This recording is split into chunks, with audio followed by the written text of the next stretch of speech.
Irmãos, sejam todos bem-vindos, que a paz seja conosco. Do lado de cá, somos poucos, mas do lado de lá, com certeza, se não tiver uns 300 espíritos aí, né, pode ser até que tenha mais. Hoje, abri uma página do livro Vinha de Luz, ainda há pouco, e encontrei ali uma página do Emmanuel comentando sobre uma passagem de Jesus, onde o Mestre deu um ensinamento precioso, não só para os judeus da época, mas para toda a humanidade. Um ensinamento que não prestamos a devida atenção. Jesus chegou numa determinada localidade, que eu não lembro o nome da cidade, e foi convidado por um doutor da lei para cear ou almoçar na residência dele. E lá chegando, os discípulos já foram ocupando os lugares na mesa e começaram a comer. Ao que o doutor da lei interpelou Jesus perguntando: por que os teus discípulos começaram a comer, tocando a comida sem ter lavado as mãos? Lavar as mãos antes de tocar na comida era um ritual muito importante e observado pelos judeus. E eles interpelaram Jesus e, por que eles estão fazendo isso? Ao tocar a comida sem ter lavado as mãos, eles vão tornar a comida impura e ao ingeri-la tornar-se-ão também impuros. Ao que Jesus lhe respondeu: por que vos preocupais com isso? Não é o que entra pela boca que torna um homem impuro. Porque o que entra pela boca e não é aproveitado é lançado em lugar escuso. Mas o que sai da boca, pelo coração, aliás, o que sai do coração pela boca, isto é o que contamina o homem. Pois do coração provém todas as torpezas, os maus pensamentos, os sentimentos, e foi enumerando todas as dificuldades que nós temos. Então, o que sai da boca, o que sai do coração. E então Emmanuel, tomando esse ensinamento de Jesus, escreveu uma página maravilhosa no Vinha de Luz que chamou de O Verbo é Criador. Já usei muito essa página falando sobre isso. Por que é importante prestarmos atenção naquilo que sai da nossa boca, provindo do coração? Porque todos nós sabemos que existem palavras que podem ferir mais do que punhais. Uma palavra mal dita pode ferir de tal forma que uma ou duas encarnações não são capazes de consertar o mal que produziu. É por causa de palavras que se fazem guerras, que se despertam ódios. E nós, a maioria de nós, não tem muitas vezes esse cuidado com as palavras. Não temos, vamos dizer assim, o bom senso de pensar antes de dizer. Porque depois de dizer, não tem como desdizer. O efeito já se fez. E é muito desagradável, mesmo que não nos fira muito, mas uma pessoa que seja assim, raivosa, deseducada, né? Que às vezes até você tenta ajudar e a pessoa te responde de forma deseducada. No âmbito do lar, é que a coisa é mais complicada. Porque às vezes, por qualquer coisinha, agredimos verbalmente nossos familiares.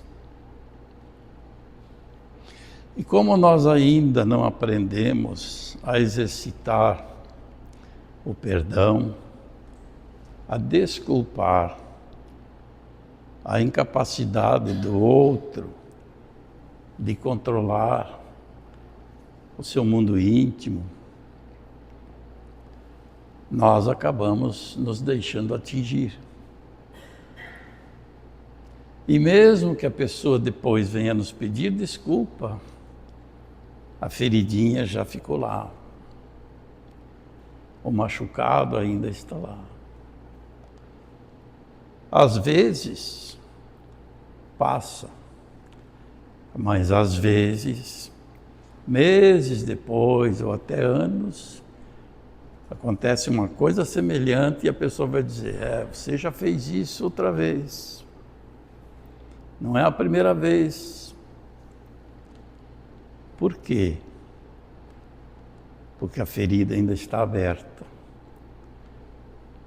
Porque mesmo que peça desculpas, nós ainda não estamos num patamar de perdoar, de desculpar e de não nos deixarmos atingir. De outro lado, na mensagem, Emmanuel fala da boa palavra também. E diz que a ajuda fraterna espalha benefícios infinitos. E o que o perfume do bem, ainda que lançado sobre as pessoas perturbadas ou que não consigam compreender, esse perfume volta a beneficiar a fronte que emite. Então, as palavras de amor, de bondade, de esperança, de auxílio, né? De conforto, que saem sinceras do nosso coração, são instrumentos poderosos, tanto para auxiliar ao que recebeu, quanto para nós mesmos, porque este bem retorna. Todas as nossas ações voltam para nós. Todos os nossos pensamentos se refletem em nós, na nossa felicidade ou para a nossa infelicidade. Então, prestar atenção naquilo que falamos. E muitas vezes não é só o que falamos, mas a maneira como falamos. Às vezes falamos alguma coisa simples, mas de uma forma tão agressiva que machuca. E alguém, com muita felicidade, falou, mas antes disso, nós aprendemos com Jesus que a nossa palavra deve ser sim, sim, não, não. Ou seja, devemos sempre procurar falar a verdade. Então, que a verdade deve ser dita, nós sabemos. Mas a forma como essa verdade às vezes é comunicada, ela ofende, ela machuca, ela desestimula.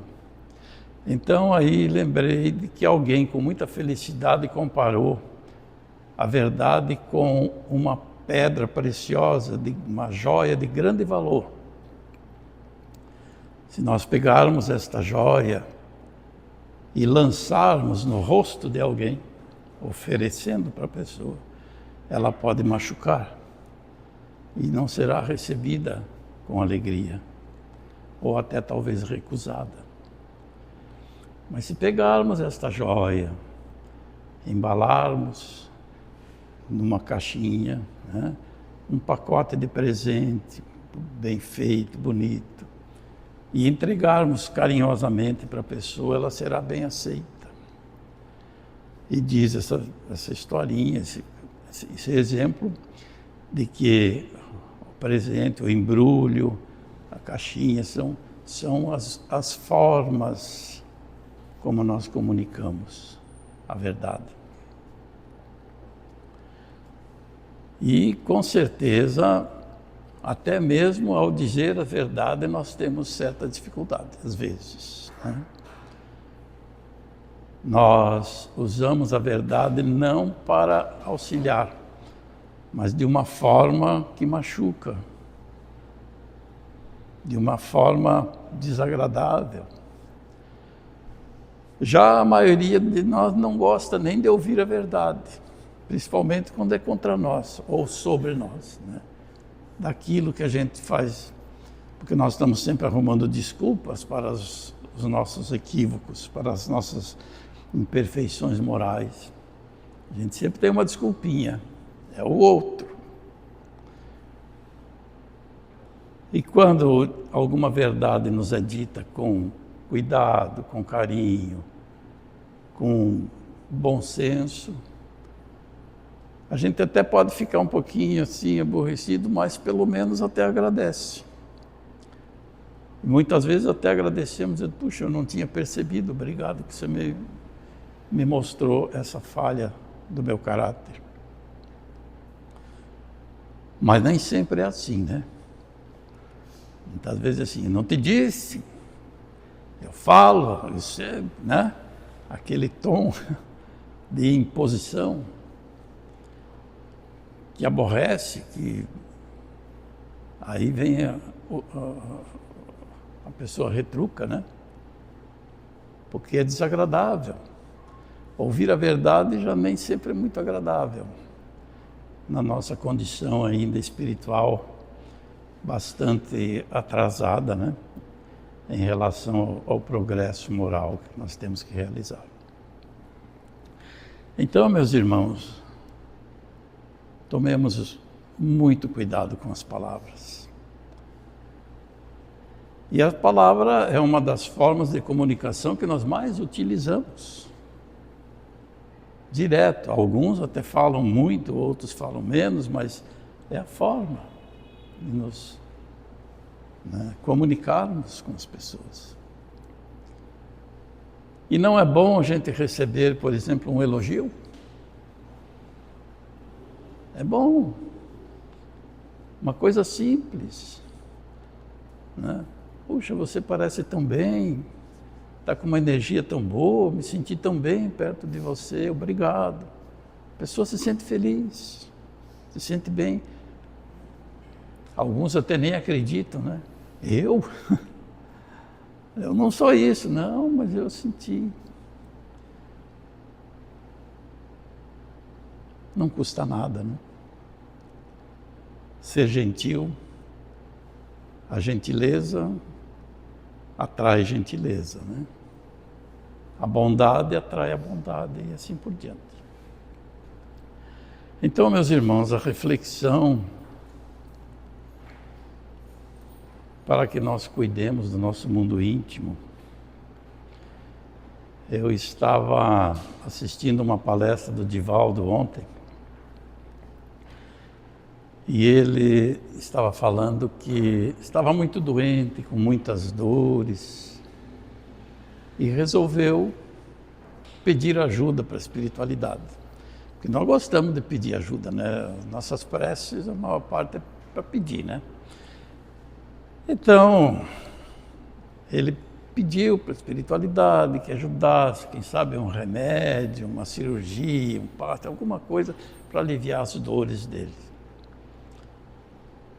Não deu outra, Joana de Ângeles apareceu.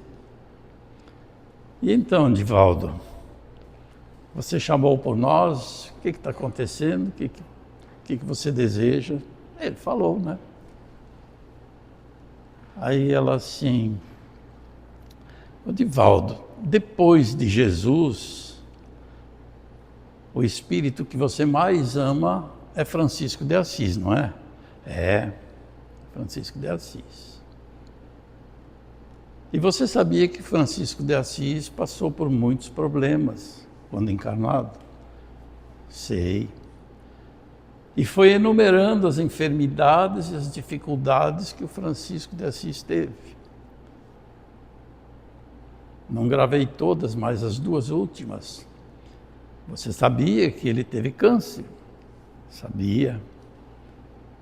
Você também sabia que ele, quando trabalhou lá naquelas furnas com os leprosos, ele adquiriu a lepra? Sim, eu sabia. No entanto, Francisco de Assis pregava cantando, andava cantando, servia cantando, sem nunca reclamar e sem nunca pedir, só agradecendo. Faça o mesmo e você vai ficar bem. Você vai melhorar.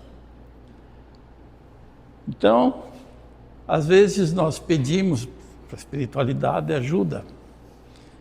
Isso é normal, Jesus mesmo falou, pedi e dar-se-vos-á. Mas assim como nós podemos pedir, temos que ter a paciência e a sabedoria de esperar a resposta, porque ela vem. Só que normalmente não vem como a gente quer.